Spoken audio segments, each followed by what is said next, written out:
Notre secours est dans le nom du Seigneur qui a fait le ciel et la terre. Bienvenue de retour. Alors pour vous, c'est peut-être une journée qui suit simplement à une autre, mais pour moi, il y a eu une interruption d'un mois dans les enregistrements. Je suis allé en Thaïlande pour aider une association humanitaire pour scolariser des enfants réfugiés de guerre. Et maintenant, je suis de retour pour vous, mes petits bichons. Alors, j'en profite pour remercier tous ceux qui nous aident financièrement sur tous les liens que vous avez en bas du podcast et pour encourager l'effort de guerre. On va y arriver à faire et à financer ce podcast. Donc tout le monde, on y va, on se ressaisit, d'autant plus qu'on va commencer un nouveau livre. Nous arrivons dans les livres de Samuel, puis les livres des rois. Et vous allez voir, ça va ressembler comme à une série Netflix. Il va y avoir du sang, il va y avoir des intrigues, il va y avoir de l'amour, il va y avoir des plot twists. On va commencer avec un préquel, ce sera la vie de Samuel. Ensuite, il y aura une première saison, la jeunesse de David. Deuxième saison, le roi David. Troisième saison, Salomon, etc., etc., etc. Vous allez voir, vous allez adorer. Et pour ceux qui veulent nous soutenir, je rappelle qu'il y a des liens en bas et que tout effort est le bienvenu. Dieu vous le rendra au centuple. On commence tout de suite. 1 Samuel, chapitre 1.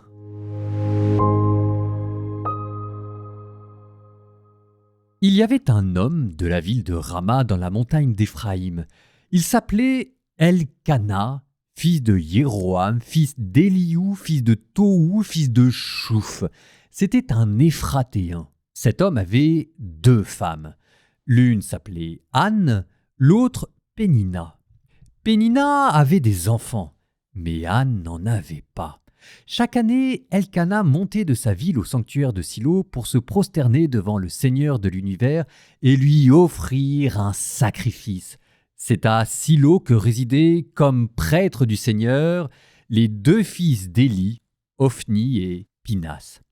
Un jour, Elkana offrait le sacrifice. Il distribua des parts de la victime à sa face Pénina, à tous ses fils et à toutes ses filles. Mais à Anne, il donna une part de choix, car il aimait Anne, que, pourtant, le Seigneur avait rendue stérile. Sa rivale cherchait, par des paroles blessantes, à la mettre en colère, parce que le Seigneur l'avait rendue stérile. Cela recommençait tous les ans. Quand Anne montait au sanctuaire du Seigneur, Pénina cherchait à la mettre en colère. Anne pleura et ne voulut rien manger. Son mari Elkana lui dit « Anne, pourquoi pleures-tu? Pourquoi ne manges-tu pas? Pourquoi ton cœur est-il triste? Et moi, est-ce que je ne compte pas à tes yeux plus que 10 fils ?» Anne se leva, après qu'ils eurent mangé et bu. Le prêtre Élie était assis sur son siège à l'entrée du sanctuaire du Seigneur. Anne, pleine d'amertume, se mit à prier le Seigneur et pleura abondamment. Elle fit un vœu en disant « Seigneur, Dieu de l'univers, si tu veux bien regarder l'humiliation de ta servante, te souvenir de moi, ne pas m'oublier et me donner un fils, je le donnerai au Seigneur pour toute sa vie et le rasoir ne passera pas sur sa tête. » Tandis qu'elle prolongeait sa prière devant le Seigneur, Élie observait sa bouche. Anne parlait dans son cœur, et seules ses lèvres remuaient, et l'on n'entendait pas sa voix. Élie pensa qu'elle était ivre, et lui dit « Combien de temps vas-tu rester ivre? Cuve donc ton vin !» Anne répondit « Non, mon Seigneur, je ne suis qu'une femme affligée. Je n'ai bu ni vin, ni boisson forte. J'épanche mon âme devant le Seigneur. Ne prends pas ta servante pour une vaurienne. C'est l'excès de mon chagrin et de mon dépit qui m'a fait prier aussi longtemps. » Élie lui répondit « Va en paix, et que le Dieu d'Israël t'accorde ce que tu lui as demandé. » Anne dit alors « Que ta servante trouve grâce devant toi. » Elle s'en alla, elle se mit à manger et son visage n'était plus le même. Le lendemain, Elkana et les siens se levèrent de bon matin. Après s'être prosternés devant le Seigneur, ils s'en retournèrent chez eux à Rama. Elkana s'unit à Anne, sa femme, et le Seigneur se souvint d'elle. Anne conçut, et le temps venu, elle enfanta un fils. Elle lui donna le nom de Samuel, c'est-à-dire Dieu exauce, car, disait-elle, je l'ai demandé au Seigneur. Elkana, son mari, monta au sanctuaire avec toute sa famille pour offrir au Seigneur le sacrifice annuel et s'acquitter du vœu pour la naissance de l'enfant. Mais Anne n'y monta pas. Elle dit à son mari « Quand l'enfant sera sevré, je l'emmènerai. Il sera présenté au Seigneur et il restera là pour toujours. » Son mari Elkana lui répondit « Fais ce qui est bon à tes yeux. Reste ici jusqu'à ce que tu l'aies sevré. Toutefois, que le Seigneur réalise sa parole. » La femme resta donc et allaita son fils jusqu'à ce qu'elle l'eût sevré. Lorsque Samuel fut sevré, Anne, sa mère, le conduisit à la maison du Seigneur, à Silo. L'enfant était encore tout jeune. Anne avait pris avec elle un taureau de 3 ans, un sac de farine et une outre de vin. On offrit le taureau en sacrifice et on amena l'enfant au prêtre Élie. Anne lui dit alors « Écoute-moi, mon Seigneur, je t'en prie. Aussi vrai que tu es vivant, je suis cette femme qui se tenait ici près de toi pour prier le Seigneur. C'est pour obtenir cet enfant que je priais. Et le Seigneur me l'a donné en réponse à ma demande. À mon tour, je le donne au Seigneur pour qu'il en dispose. Il demeurera à la disposition du Seigneur tous les jours de sa vie. » Alors, ils se prosternèrent devant le Seigneur.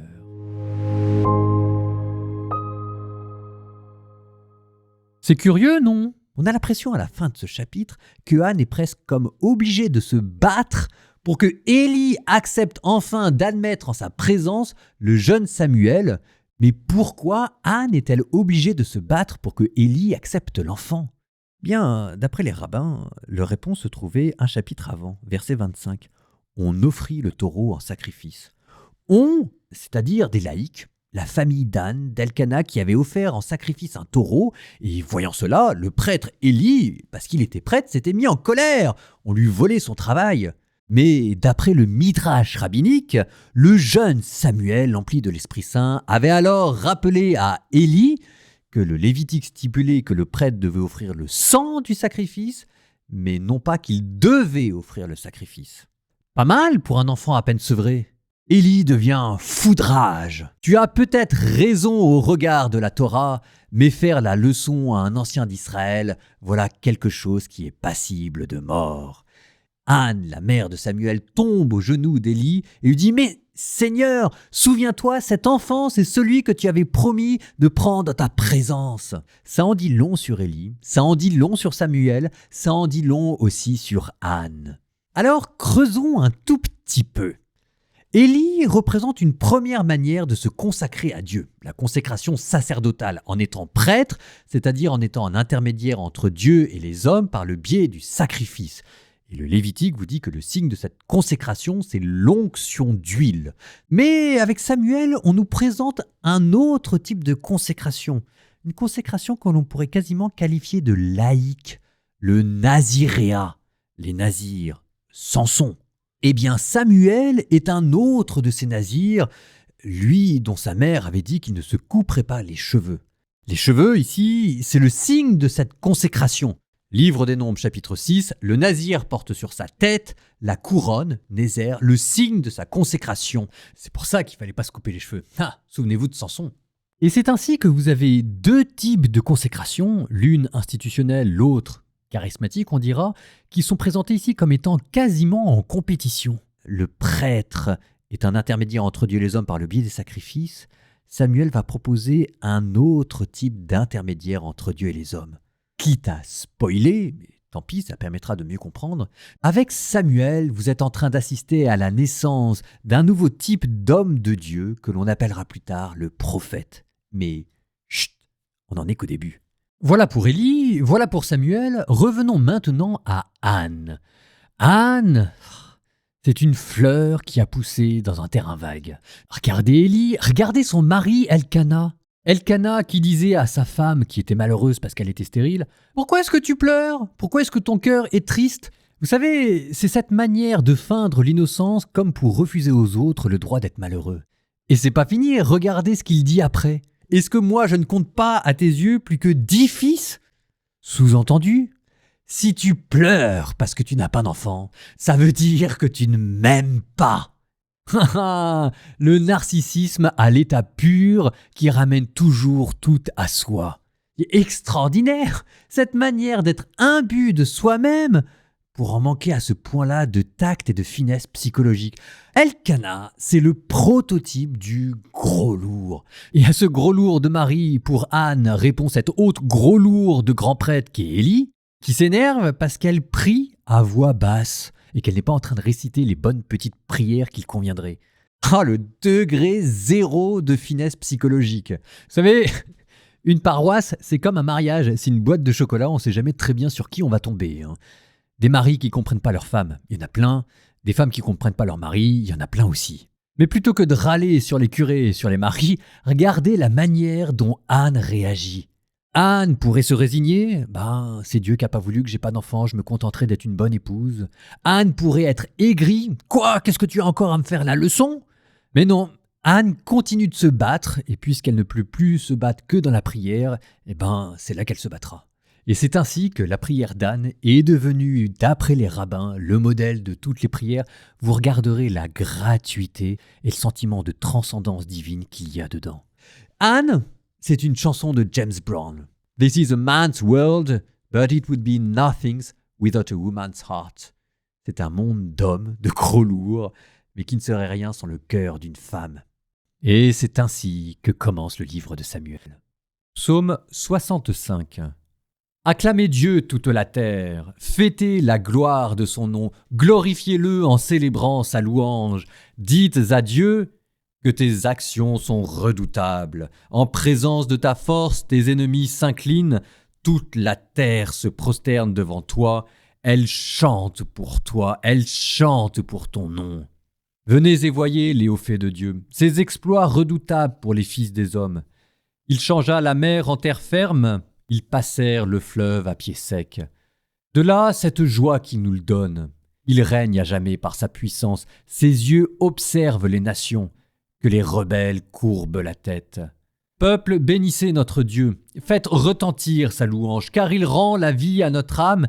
Il a gardé nos pieds de la chute. C'est toi, Dieu, qui nous a éprouvés. Affiné comme on affine un métal. Tu nous as conduits dans un piège. Tu as serré un étau sur nos reins. Tu as mis des mortels à notre tête.